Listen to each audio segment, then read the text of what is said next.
Today on the Rockfeed podcast, we are joined by a very special guest. She is one of the most influential tattoo artists of all time. She's an author, musician, television star. You have such an amazing story, Kat. I really appreciate you being on the podcast today. Oh, no, thanks for having me.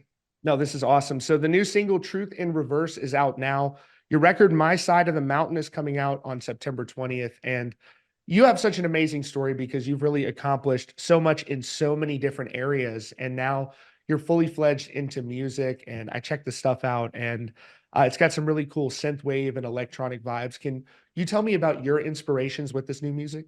Yeah, I've been classically trained as like a pianist since I was 5, so I was kind of brought up on that, even though I obviously don't make any classical music. And I think when I announced that I was gonna be coming out with music, people, especially fans, were expecting it to be more like in the metal world, because that's kind of the background that I come from, and obviously like I love a lot of black metal and stuff like that. But um I definitely don't sing that way. So I don't think I'm equipped like a lot of my really talented metal singer friends are.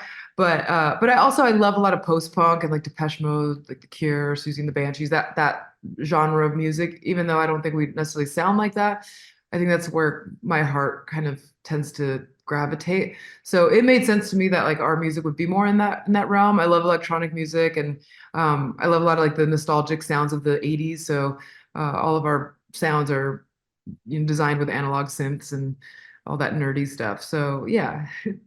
No, I thought that was so cool. And I got to tell you, when you said Depeche Mode, that was literally the first thing that came to mind when Oh, I heard cool. that. Is I love Depeche Mode, and I got those vibes immediately, very much from that time. And I think that it really seems like synthwave and everything like that has sort of become a lot more prominent in music these days, a lot more popular, and people are really coming back around to that Yeah. in so many different styles of music. So I really think it's cool. Um, what's your writing process like? How do you do so many things? How do you even have time to write and record an album? I definitely clock in like a job. So even with this album, I was sitting with my songwriter friends and the producers that worked on the album, like a 5 days a week, 9 to 5 type thing. Obviously, if you get on a good idea, it could go on into the late hours, but I like to have that structure. I think when I was younger, it was more like, oh, it's 3 a.m. and I want to just work on a song. My brain doesn't work that way anymore. I have to allot that time to write. So for this album, I worked closely with 3 main songwriters. This guy named Faraz from LA and Sherry Short, and I wrote 2 songs with a gentleman named Shep Solomon. And then Fernando Garaby was the executive producer on it, so he obviously pitched in on the writing aspect of stuff. And yeah, and as far as all the production and sound design, I did that with my bandmates at my house. At the time in LA, I had like a little home studio where I've collected a lot of synths over the years and tinkered around, and that part tends to take a little bit longer than the songwriting. You mentioned so much of influence in your life from heavy metal and rock music and everything. And I know you've been so influential in this space as well. Early on growing up, what were some of the bands that you were really into that had an impact on you in your life? Um, I mean, I come from the metal world, so I feel like all the classics are gonna ring true here, but I don't know if they've necessarily influenced my songwriting in any way. Sure. I think because I grew up in classical music, heavy metal in general just like made sense to me because of the song structure. Like the guitar scales are very similar to a Beethoven scale.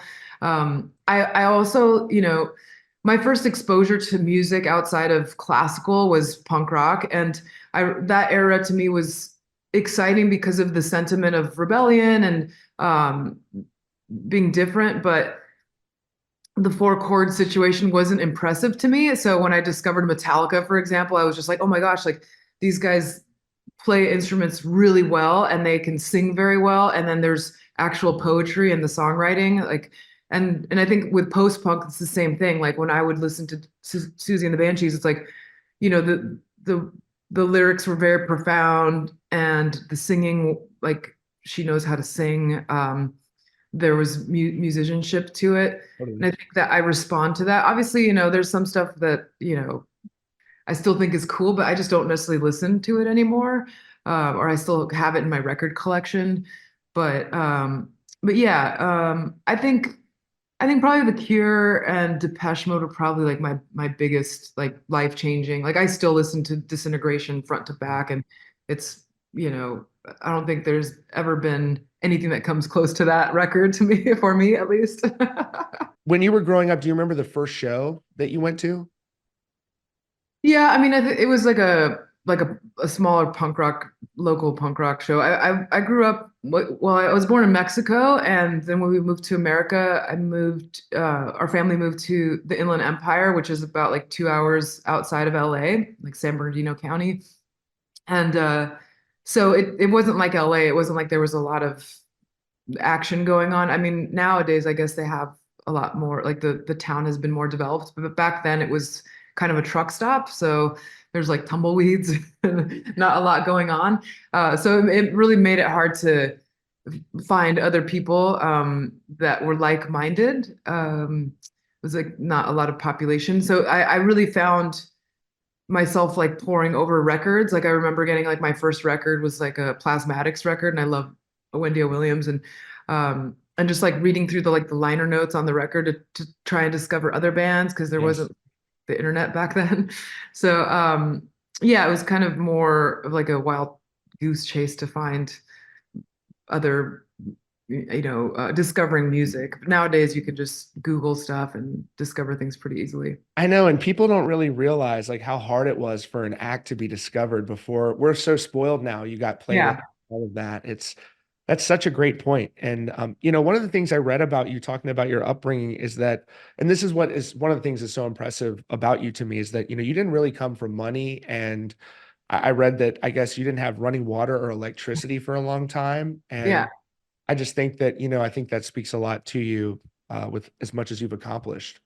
Oh, thanks. Yeah, I mean, I think we were blessed with poverty in a sense, because, we just grew up having a certain sense of value that I think would be challenging if you were born into money. And I think, we recently moved out to the middle of nowhere here in Indiana. And a big part of that decision was trying to give that same gift in a sense to our son, because out here it's just a lot more like simple living. Sure. And and I also think a lot of that is a mindset thing. So it doesn't, you can still give that upbringing to a child if you're living in Los Angeles, but it definitely makes it easier living out here. And it's a lot of farmland, and there's there's no fancy cars out here or anything like that. And it kind of, I watch my son Leofar just like run, he runs outside and plays with his imagination. And there's just not a lot of technology around him. So it's a good thing. I mean, I wouldn't paint my upbringing as though we were suffering. I don't think we didn't know we were poor, because that just didn't really matter. And I remember when we first moved to America at the time, like that band Backstreet Boys was really huge. Yes. And yeah, and my sister and I were going to elementary school, and we barely learned English, and we had no idea who they were. And so we never felt like we were missing out on things because it just wasn't part of our life. And I think there's something good to be said for that. Yeah, it's interesting comparing our generation with like this. I'm curious to see what it's going to be like for Leofar when he gets to be a teenager. Yeah, I mean, especially when you think about a lot of the pressure that's put on young people with social media now. Like when, I was growing up, that wasn't, MySpace was around, but it Oh wasn't yeah, really something that was, I mean, MySpace, really, we should have just stopped at MySpace. I know. But I loved right. MySpace. Yeah, I mean, it's like The top MySpace eight. was, you had your Instagram just made it so you can put a song, but it's not the same. Like I want Yeah, the crappy HTML, like give me all of yeah. that. I just really enjoyed We that. were all love blogging over there. Yeah. The top eight, like you Yeah, miss a hangout with a friend, you lose 2 spots. It's like stock yeah, trading. It's yeah. crazy. No, I think that they've probably pushed the technology to a point where young people maybe they don't it's a lot of pressure on people. And I think it's really Yeah. cool too, because you have had so much success. And I did read that you moved out to this very, very small town and I wonder if for you, like, did you ever get to a point where you're like, hey, I've done all this stuff, I've done all this Hollywood stuff, like you get to a point where maybe you're not even interested in that kind of stuff anymore, and you just the simple life is more appealing? Is that sort Um, Kind of. I mean, I think I'm always going to be creative no matter where you put me. If I'm in the middle of a desert island, I could totally, still figure out a way to create and make sounds and do things. Um, absolutely, but I think I think we were never chasing anything. I remember like even when I got on TV for the first time, I didn't even have a TV at the time, and so I was like, wait, people want to watch tattoo artists just doodle on people. That just doesn't sound entertaining to me. I didn't understand the concept of TV. And then lo and behold, I really fell in love with production. And I think that was like I learned so much from being on a TV show, and it helps me now with like how I produce content and how I approach music videos or even just storytelling in general. I think it's very fun for me. I love that. I enjoy it. I like documenting things. I know there's people out there who are like very private about their personal life, and I've always been like an open book. I like sharing my successes and my downfalls and my learning experiences. I think that's the fun part of social media.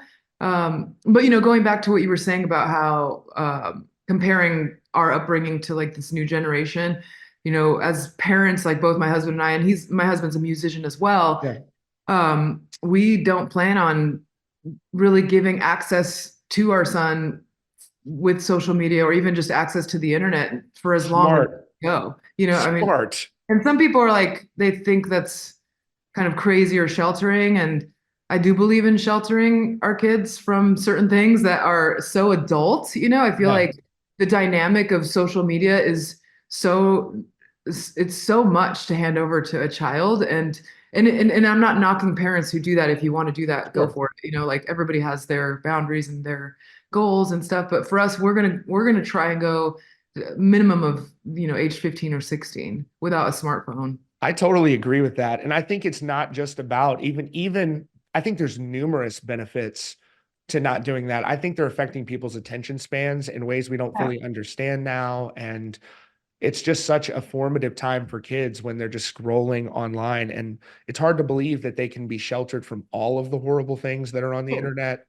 I just, I But don't I really think see that even though like happening. the psyche dynamic, I find like I don't follow a lot of people on my Instagram, for example. I don't even follow a lot of close friends. I just because I'm very protective of what's going to get into my subconscious. If I'm spending any time on Instagram, for example, like I can get like I never go on the search page or anything just Smart. because I don't know. I have like a sensitive heart, and so you can really fall into this um a game of comparing yourself, and I just don't want to do that. I want to just create music from the standpoint of a fan. I want to make stuff that I love and that I want to go and see. I mean, that's how I always would do most of everything that I produce. It's just like, what do I love and what do I want to see in this world? And then but if you start looking at what other people are doing, you're like, oh, like um you know maybe I should start incorporating things that aren't as sincere. And I just never want to play that game. You know what I mean? So, there's a downfall to that in the sense that I make very niche music. It's not, I mean, I think there's pop elements to it, but it's weirdo stuff. And I feel like my audience is going to be probably a little bit smaller than others. And that's okay as long as I can believe in it and, feel proud of everything that I do. But anyways, good. I'm rambling. No, I totally agree with that because I think maybe for you, you're so focused on the art, and I don't think you really have anything to prove. It's Yeah. like you're not out here. People are clearly understand you can be successful pretty much. You've done this in numerous different fields. So, and I think when you talk about people being on the internet and all that stuff, for you as much success as you've had, and I'm impressed by how grounded you are, where basically you have this very normal life, from living in the small town and all of that. And you see, unfortunately, a lot of people that achieve the level of success that you've had, and it affects them. And your approach to social media, I think, is completely correct. Do you think that Do you ever get used to like seeing negativity about yourself online? Like, is there any Yeah. coping Yeah, I mechanism don't, you've dealt with? it Like, just doesn't bother me anymore. I mean, I think, I mean, the only times that it really bothers me is if people like go after my family. yeah, That part is like, I don't mind, you can call me fat, you can call me like a terrible artist, whatever, like that stuff. I'm like, I've been picked on my entire life. Like I've never fit in, so why would I start caring now? But I think when like people say mean things about my husband or something in reaction to me, I get a little sensitive to that. But I don't know. For the most part, like I say, I don't really spend that much time online aside from smart. like I'll post something and I'll engage for a few minutes and then um but I don't really I don't know invest a lot of time in seeing what people are saying, good or bad. No, I think that makes a lot of sense. And I just imagine you're one of those people where at various times you will just speak out and it doesn't seem like you're fearful of what anybody thinks of you in so many different ways. And another thing I thought was really cool, you don't see a lot of people with your level of fame. You were baptized and you've been very open about your faith. And I wonder if you got like pushback for that, if you dealt with Yeah. criticism for that. Yeah, I think I got criticism from both sides.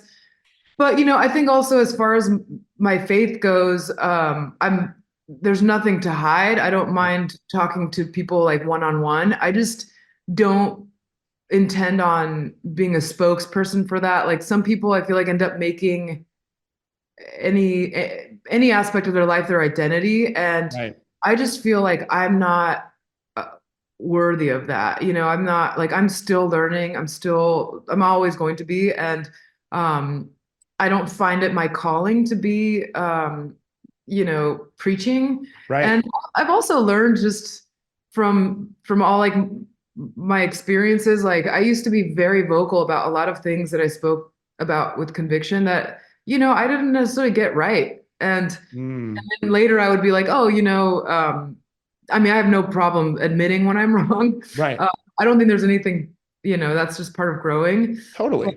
but I think now I'm just a little more, I just want to humble myself before like going out and pretending that I know everything. I just don't.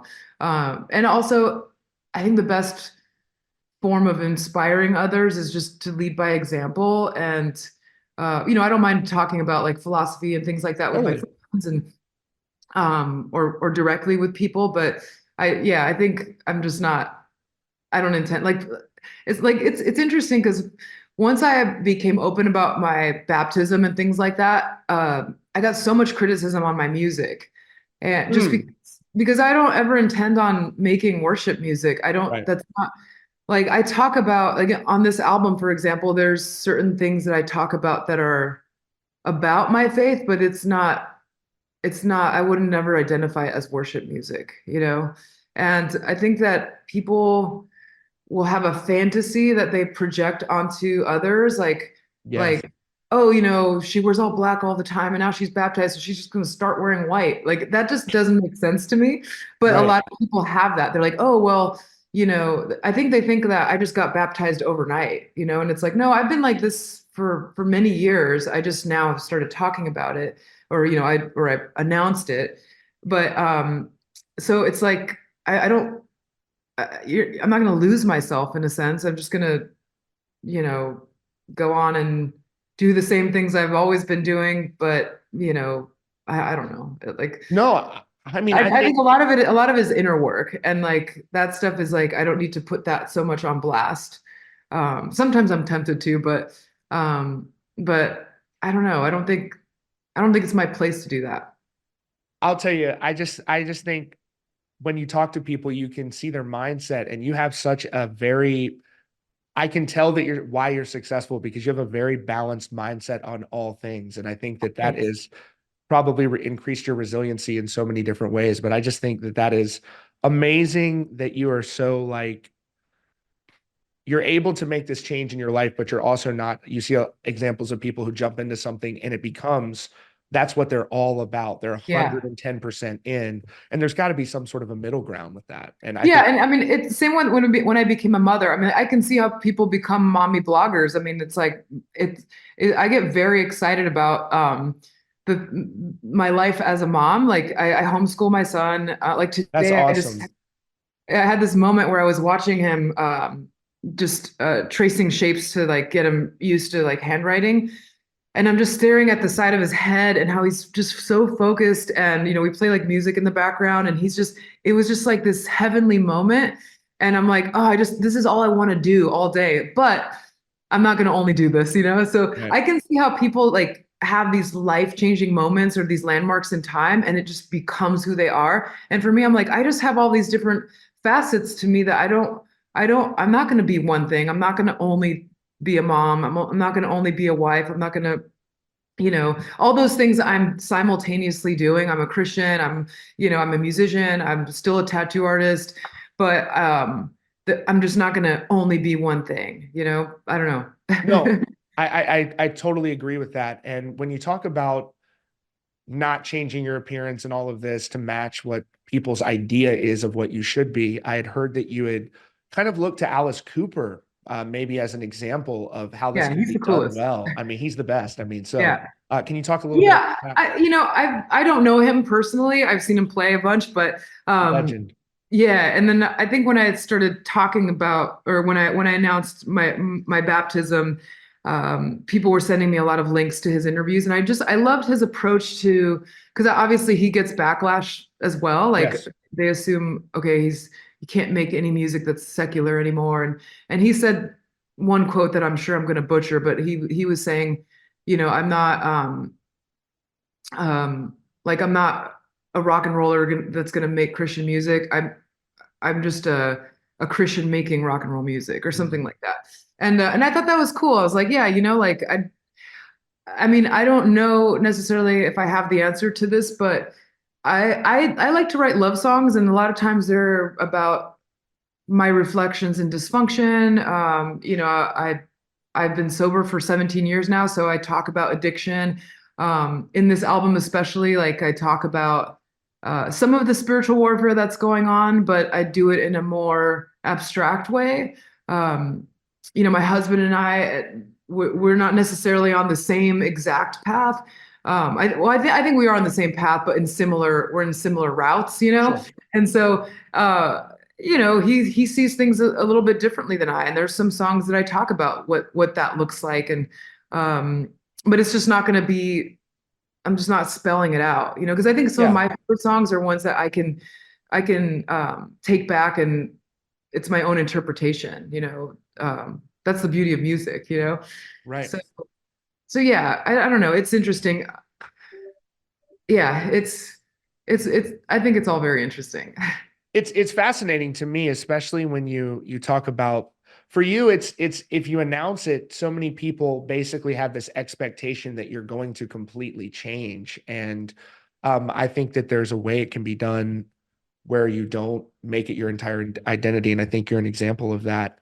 Are there, I can't imagine how many musicians that you have given tattoos to. I cannot imagine. Are there any cool stories that you have about that stand out from your career? Um, I mean, I suck at name dropping, but I mean, I've tattooed a bunch of you know big musicians and stuff, but it's always I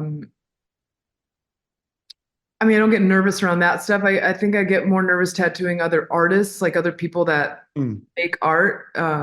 I've tattooed some of my favorite painters, and that's a little always like you just want to, Wow. you want to be, yeah, I guess it would be the same thing as if you're singing on somebody else's record. Like Totally. you want to do a great job, and not that you don't want to do a great job on everything you do, but there's a heightened awareness I think that takes place. But then I've also been able to make friends out of some of musicians that I've been the big fan of. Like I love the Mars Volta, and I've been able to tattoo Yes. both Omar and Cedric, and I just think they're the coolest and they're the most talented, and they're so funny, and then they also get really cool artwork as well, so it makes them like an extra level of cool. So things like that. Yeah, I've tattooed a lot of my favorite metal bands and things like that. But Yeah, I think that's amazing because you've been so influential in that space, and it's obviously huge crossover with rock and metal. And I just think you've been, when I look at how many people I follow that follow you on social media, like so many musicians, oh, I think, cool. see your stuff. Are there any bands that you listen to that you're like, I really love their music that that you want to shout out? Um, like just musicians that I love. Yeah, I'm just curious, like what bands like that you really have on regular rotation that you listen Yeah. to, or any musicians. Yeah. I mean, I think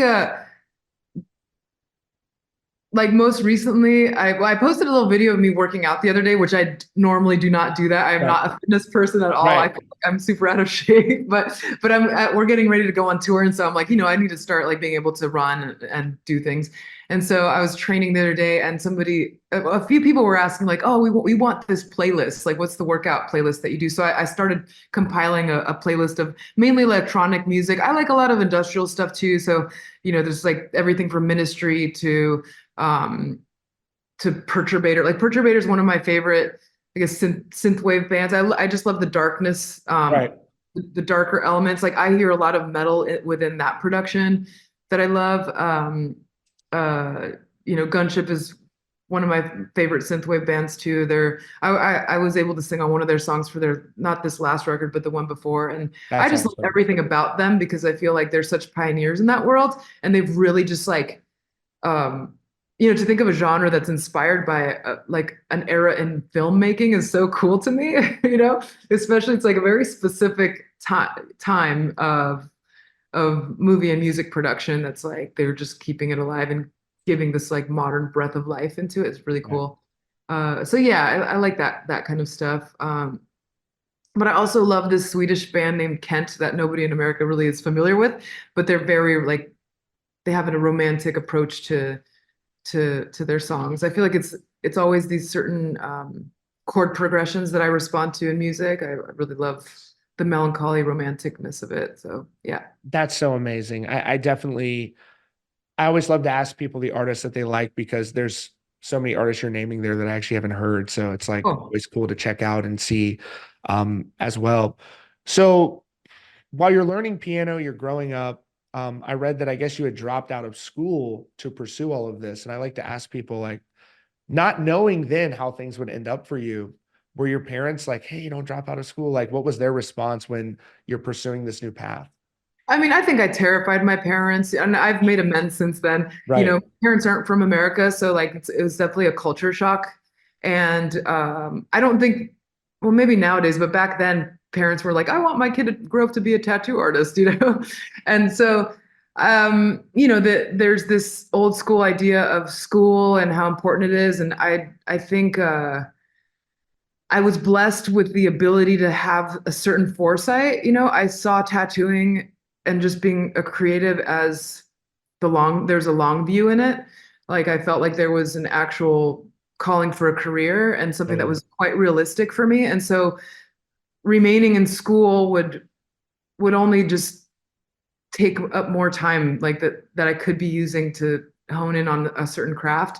So it's not that I necessarily condone dropping out, but it was something that worked for me. And even now I feel like college is can be very bogus. I think a lot of people are doing time trying to figure out what they want to do with life unless you actually really know what trade you want to get Yes. into. I just feel like why waste all that money and time when you could actually start, working and doing something that you love and putting in the hours to do.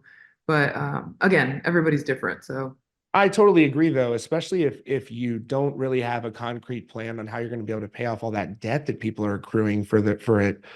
I just don't, like you said, it's definitely there are many fields where it's warranted and understandable, but there's also many where I'm like, oh, like I mean, some half the time you're degrees. just better off going to a trade school. Totally. I completely agree. And especially now when you look at a lot of people that run their own businesses in the trades, if you have an electrician company, they're killing it Oh yeah, because they're so in demand because not enough people do it. So totally. I just think that that's really cool. So moving into the small town, like, do you deal with a lot of people even living in a tiny town? Do people recognize you out there, or is it not?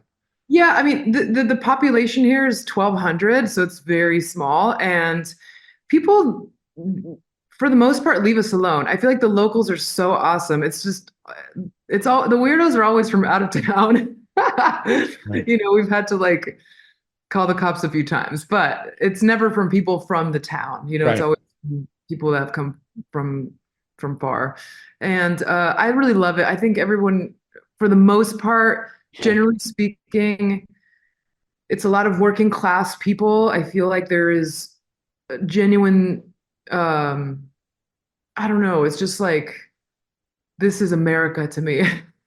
When you live in LA, it's very I don't even want to compare it because there's no sense in comparing it, but I really find that this place makes us feel like we're at home. And I never thought I would say that, because there's nobody that looks like us. It's not like we don't relate to a lot of people in this town on an artistic level, but like on a values level, we do. And it's just like it's just so nice. Like I definitely feel a lot safer out here. And Yeah. it's just more relaxed and slow paced.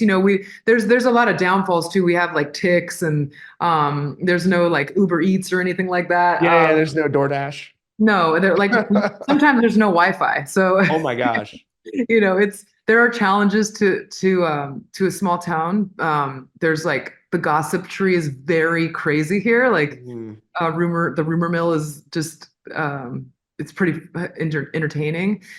But then there's a lot of pros. We were able to afford a chunk of land where we can eventually, you know, grow our own food and live off of the land and live a bit simpler life, which is appealing to me. It's not appealing to everybody, but to me it is. I think Um, it's appealing to a lot of people. yeah, yeah, but the people are cool. Everybody here's cool. Everybody's got a golf cart. I don't understand that golf cart culture, but my husband's like, I want one. I'm like, dude, we have to like just pimp out a golf cart with like rims and like I don't know, I had black it out. I know a lot of places that have these golf cart neighborhoods, and I'll tell you, it gets to a point where they're competing, and like this They one's got are. rims and they've got different designs to them. That's a It's real wild. thing. I don't Yeah. understand. Why don't you just get in a normal car? Yeah. It's just not fun, huh? I know it's like they have their normal car, but they have the flex where they've got Yeah. my tires are They're bigger than yours. expensive. I had Yeah. no idea. I had no idea golf carts were like $10,000. Yeah. And then That's they wild. customize them and Mhm. then there's better stereo systems.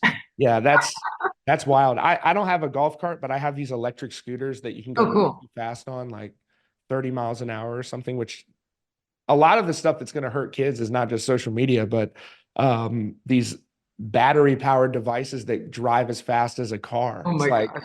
I'm driving like the speed of a sedan. But we travel to LA pretty often, and we go about once a month just because my bandmates live out there and my husband's producers are out there, and so we kind of get the best of both worlds.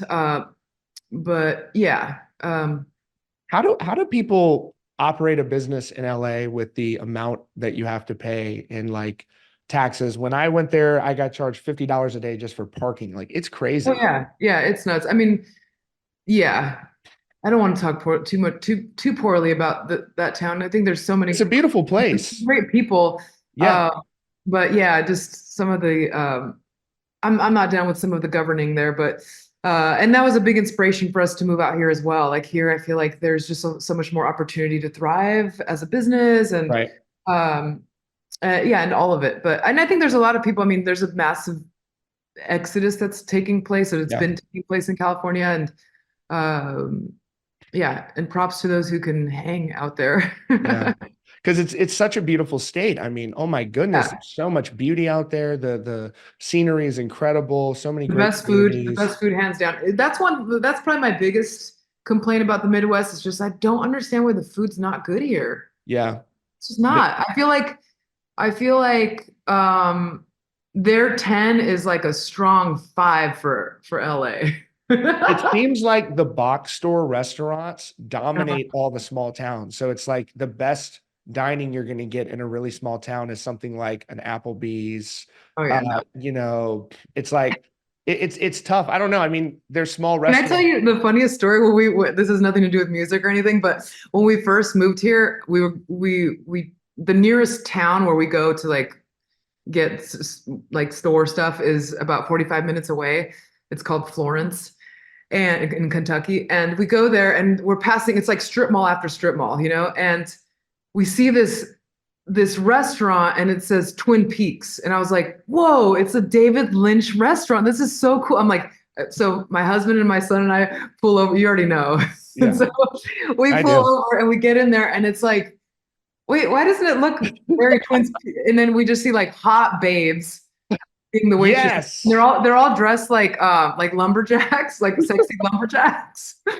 And then we quickly realized this is a Hooters. That's like the Twin Peaks. It's talking about boobs, and I was like, yeah, we're getting out of here. We're not eating here. We almost were like too embarrassed to leave. Like we got to pretend like we knew. But I'm like, no, let's just get out of here. But that was my first week of living out here. I was like, oh, of course they don't have a David Lynch themed restaurant in the middle of Kentucky.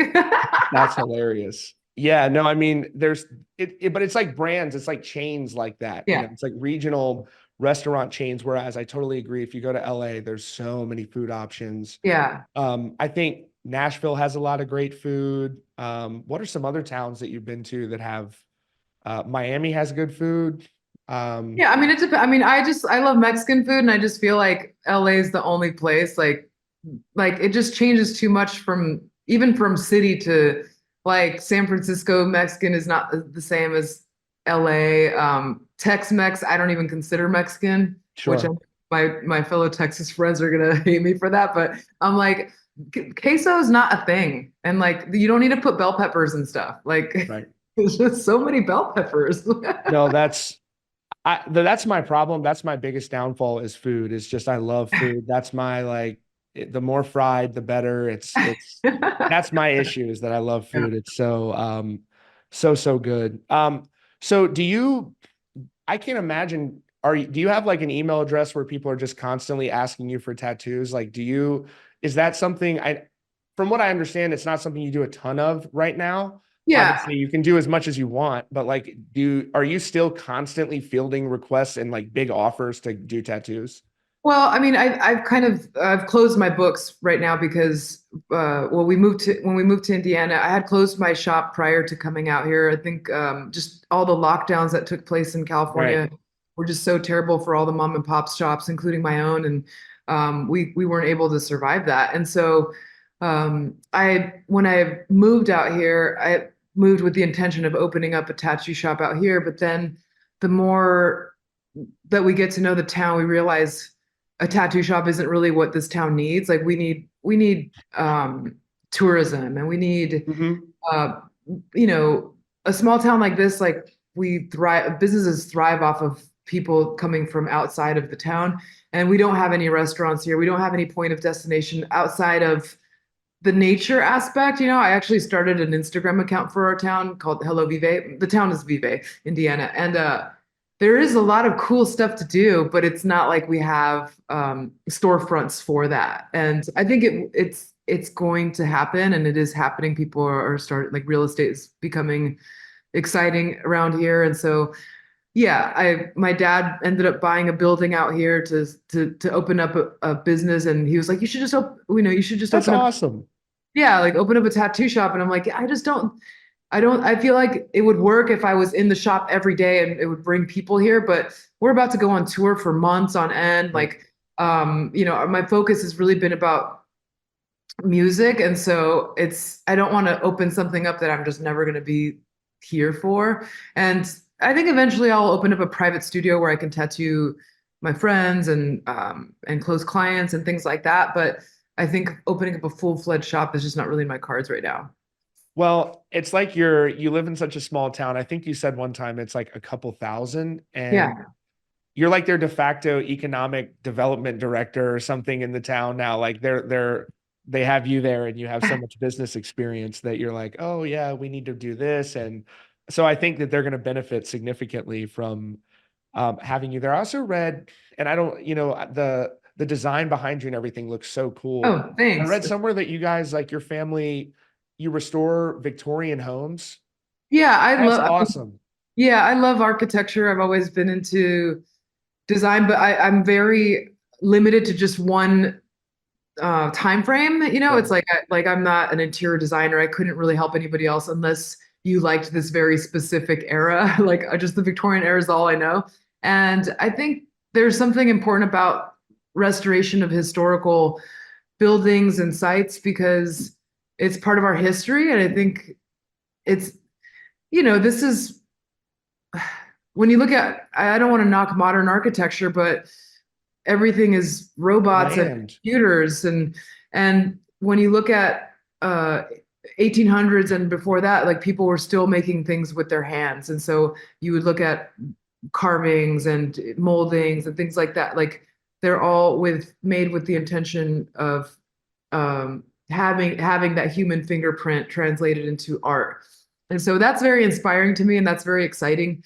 The house that we bought out here was operating as a bed and breakfast for over a decade, I believe, and it wasn't on the market. And so when it did finally go on the market, my husband and I were like, let's just go out there and just check it out. We're not really familiar with Indiana at all, and we came here, we fell in love with the town and fell in love with the house. And so the last 3 or 4 years, we've been diligently kind of trying to restore it and get it to a place where it'll be our home. That's So yeah, I love amazing. it. No, that's so cool. And I think that even I think architecture, although it's not something I pay a lot of attention to, there's pictures of like old McDonald's and now, Yeah. and it's like, who made that decision? It doesn't look Yeah. better than the old McDonald's. It's like, Yeah. now they're so bland. Yeah. I saw, I don't know if this was like a year ago or something, but at some point you were teasing, I guess you were in the studio with Marilyn Manson. He's currently out on tour now. He's got 2 new songs out. Do you think that track will ever come out if it was a track? Yeah, we recorded something, but I think we just are like we didn't have enough time to film any visuals or anything like that. And so I think eventually, I think he's gonna be on tour for so long. So I'm not sure when that'll happen, but yeah, one day soon. You and him, how did y'all meet? I think you said at some point that you met through sobriety. I was on like a podcast. Yeah. I believe he's been sober 2, maybe 3 years now. Yep. And so that's kind of how we connected. So, and funny enough, we just have never ran in the same circles. Like we don't have any real mutual friends outside of maybe 2 people. And so yeah, we just bonded over that. Yeah, I'd heard he had gotten sober, and if you look at his the performances on this current tour with Five Finger Death Punch, I mean, he's clearly gotten in good shape, and the performances are getting really positive reviews. So, yeah, I just know that a lot of people have said like, when is that song? Are they recorded something? Are they going to release it? That was a question that had definitely come out. When you're in the process of putting an album together, how do you figure out who the right producer is to have, who the right songwriters are? Are these just people that you've known for a long time, or is there a process? Some artists really will almost go through and almost like interview people to work with. Well, on this album in particular, I teamed up with Fernando Gariby, and he's as the executive producer for the album, and so he has a Rolodex of songwriters that he likes to work with, and I think he's just really great and talented at understanding dynamics and just the chemistry between artists and songwriters. And so he introduced me to the 3 songwriters that I worked with on this album, with the exception of the one Spanish song that I wrote on this one was written with Bobby Castro, and that was I met him through my husband. But the other 3 songwriters that I worked with were Sherry Short, Faraz, and Shep Solomon, and I met them all through Fernando. And it's interesting because I really feel like I've made best friends out of this whole process. And I think when you work intimately with somebody like that, I mean, I think songwriting is one of the most intimate things you could do with someone because depending on what kind of music you write, but if you are writing about life experiences and things of that nature, you're going to share some vulnerable information that you normally wouldn't with people. And so I consider them my friends, and they're just so talented. I'm like a huge fan of songwriters. I feel like they're they're the most underrated part of music. Totally. It's it's crazy. Like Faraz, for example, he's written with everybody from Katy Perry to Dua Lipa, Chainsmokers, that kind of world, Wow. which is not really my world at all. Like I don't know that pop realm. But he invited me to this kind of like songwriting concert that he does on a regular basis with all of his songwriting buddies. And they go and they spend one night just playing a show and performing the songs that they've written with other like pop artists. And it's so cool to hear them singing their songs. It's Yeah. almost like I believe them more than I do the actual artists.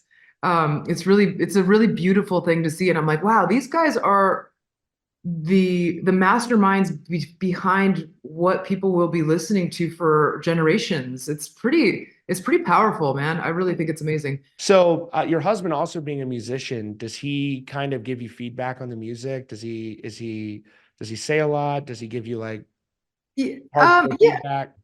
yeah. I share with him, obviously through the whole songwriting, you know, process.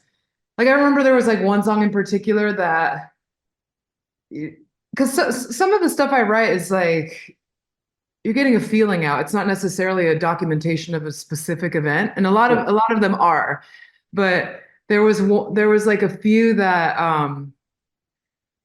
there's just some words that some thoughts that just sound good, and I'm like, it's not necessarily a reflection of my marriage, Right. but it just feels right. And so I remember I would be writing songs like there's a song called Dead, and it's definitely like a tortured relationship, and that's not what we Right. have. But not to say that we don't have our rocky patches like everyone else. But Sure. so he would laugh because I'd be like, hey, look, listen to this lyric, tell me what you think. And he's like, oh my gosh, that's so awesome, that's so cool. But I'm like, it's not about you, right? He's like, yeah, it's all good. But it's funny because he makes really dark music and very very aggressive. I always feel like when we play together, I'm like, okay, like I'm like the girlfriend music, like I'm like you're getting tickets because your wife's coming with you. Yeah. But then you're there for prayers. Interestingly enough, his favorite song on the album is the song Illusion, which is to me is like the softest jam. It's like not like the rest of the album is a lot darker. And so I'm like, oh, it's so funny how you would think that he would like the, Set Myself on Fire or I'm a Machine. But for him, it was like, oh, he likes the little groovy disco jam. He's like a metalhead, Yeah, well, I mean, I think he likes a lot of darker music. I mean, like industrial stuff and yeah, I mean, he likes some metal, but I don't think that's his forte. I mean, that's sure. not what he chooses to listen to most time. But I mean, like, he loves bands like Ghost and, Yeah. but he also likes a lot of like freestyle and like 80s, 80s hits. Like he's like a big Prince fan, and I personally don't listen to Prince. Not that I'm sure people will hate me for saying that. I've just never been a big Prince person, but Rafa like, could sing his entire catalog. One of the things that I think is really cool about you is that even though we were talking about when people they get baptized or they have a new religious experience or however their life may change, a lot of people will just say, hey, I'm never listening to any of this music again, even though some of the imagery in the music may be in contrast to what Sure. is involved with the religion, so or faith. um I'm just wondering, like, is there any of that where you go, hey, I don't want to listen to that anymore? Or is it something where you just don't get that down into the weeds? Um, I think there's some stuff that I can give like a pardon to in a Yeah. sense, but no, I definitely am listening to music with a different set of ears now, and so there's certain things that I don't gravitate towards anymore. Um, but I think there's some sounds that I really love, and Right. when I think at the end of the day, and I think this is how I justify even some of the music that I make that is secular. It's like, you know, if it affects you when you listen to it in a way that is going to hinder your set of values, your set of morals. If you know, there's some people that are triggered by certain things, then don't listen to it. You know, like I personally, and I know other Christians that won't agree with this, is like I love horror movies, like, and I love like, Me too. you know, that's like my like exorcisms are my favorite genre, and like I still like I still watch them, and I even watch them with the like with a theology approach to it, like because I do believe in demons, and I do believe in people being possessed, um so I don't to me when I watch that, I don't feel that it's compromising my faith. But if you feel like your values or you know your belief system is compromised, then you shouldn't do what you're doing, you know. But like for example, like I get a lot of backlash because I have a contortionist that's in my band, and Bryn is a pure athlete. She's trained her entire life. She's also a teacher. She teaches Isn't people. that like being a gymnast though? Like, what's wrong Yeah, with that? exactly. Well, I know, but I think when some people see her dancing on a pole, you know, you're naturally you're going to associate that with like stripping Mm, or prostitution. mm. But that is not the case for when I Right. say like she's so great at what she does that it's almost like she's somehow desexualized Sure. the the process. Like the reason that she's scantily clad is because she can't wear clothes when she's on a pole because her skin won't stick to it, and it's actually really dangerous. So you'll even if you notice like on like Vampire Love the music video, I had my friend Kevin Llewellyn, he hand painted these skeleton bodysuits for all of us. And then for Bryn, we actually had to airbrush her body because she would have slipped and fell. Like there's no way she could get and do all her crazy tricks wearing like a full body cat suit. And so anyways, I feel like, hey, if it triggers you and it pulls out like desires that you don't want, or then I don't think you should look at it. I don't think you should listen to my music. You know, if that's a problem for you, like, you know, I've been sober for 17 years. I can be around people that are drinking and not be Mm. tempted. There are some people that can't, like, you know, it's just too hard for them. And so I just feel like it's an individual, like you got to take it like individual basis, you know.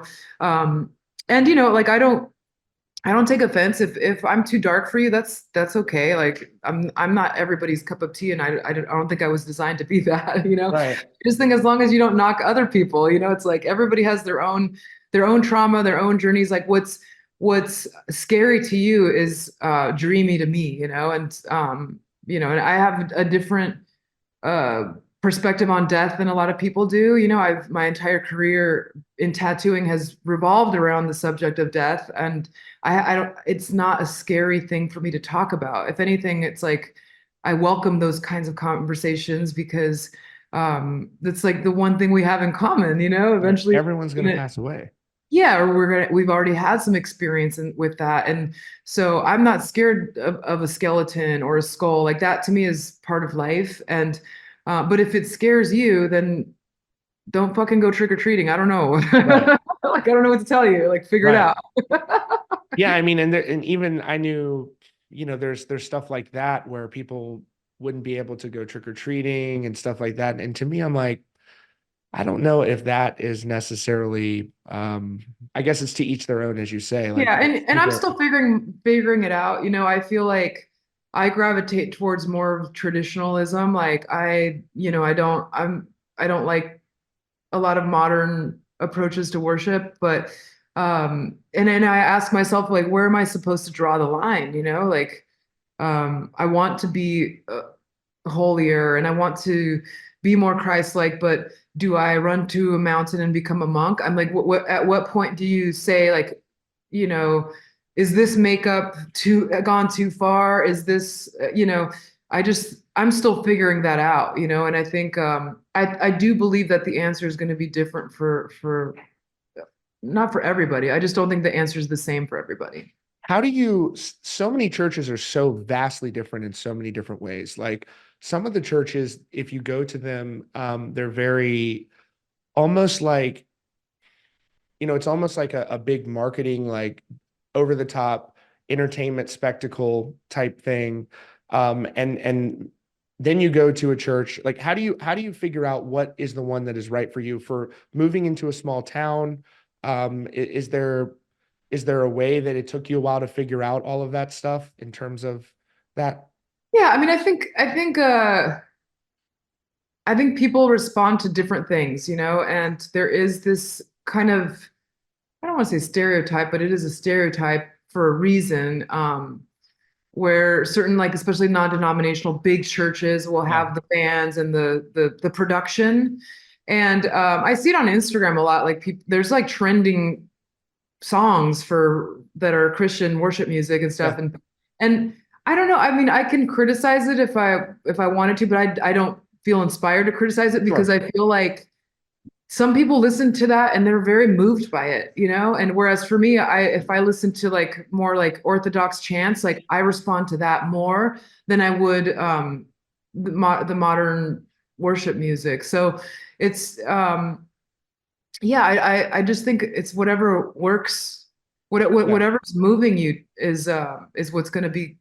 Yeah, I don't know. I mean, I don't like the way I'm wording that either, because then sometimes people manipulate it to be more relaxed, Right. to suit their lifestyle, and that's not what I'm saying. But I just feel like I just typically don't judge others like where Sure. they're at with it if it doesn't if I don't respond to it, just because, you know, I'm my own like breed of weird. No, and we're also different. And I also think that maybe with those trending songs, maybe that's their way of reaching as many people as they can with their message by, maybe tailoring it in a more popular way musically, maybe. But with this new record, My Side of the Mountain, this was inspired by a book you read as a kid? Yeah, I mean, the title is taken from a book from 1959, I believe. It was it when I was in elementary school, it was like one of the required reading books there, which I think Mm. is so interesting because the book is about a little boy who runs away from home to find life in the wilderness and acclimating living off of the land.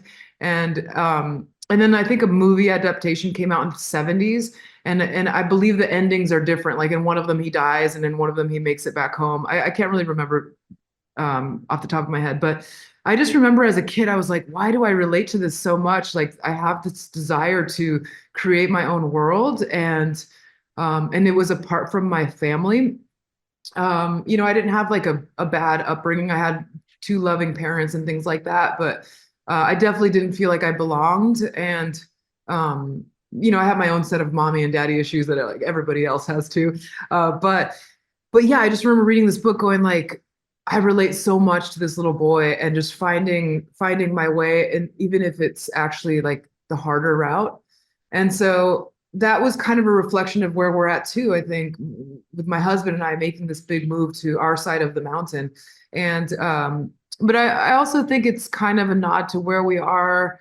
I think politically, I think idealistically, there's after what is it, like the lockdowns and everything, there was Yeah. just such a division that took place. I mean, I've lost like friends, like people just fighting over stuff that just doesn't even matter, you know? Right.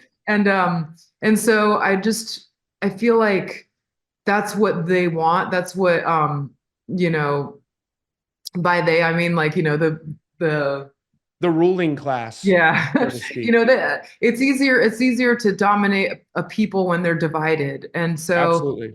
I feel like we just can't fall for that, you know. And I have friends of all walks of life, Yeah. all political uh, sides, all religious sides, and I have love for each and every one of them, Yeah. whether I agree with them or not, you know. And so I think that that's kind of like what I'm nodding to in that sense. But again, you know, people can take away from it what works for them. I think that's another, factor with social media that's contributed to so much of the division in the world, where now in the past, prior to social media, you really oftentimes didn't even know what people's politics were because they wouldn't talk about it. And it Yeah, wasn't something, it was like, hey, we're just not going to talk about this. And now everybody, for whatever reason, many people do constantly talk about politics, and it doesn't seem to be going well.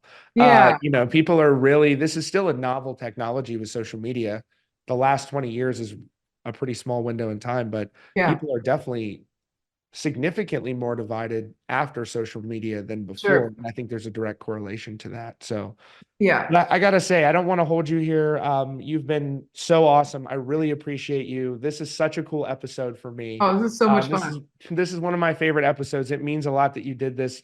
I know you've probably got so many podcast interview requests. I've seen you on Theo Vaughn. So many great episodes. I really appreciate you doing this. Everybody, the new album is My Side of the Mountain. It's coming out again on September 20th, and you can pre-save it right now in the link of this video. Kat, thank you so much for doing this. I really appreciate it. Yeah. And I just want to say thank you to you too, because I love what you do. I think you're the coolest, and I love how much you love music too. And then I also want to apologize to all your listeners because I do say like a lot. But I love you guys anyway. Thank you. Thank you. I appreciate you so much. All right, bye. Yep.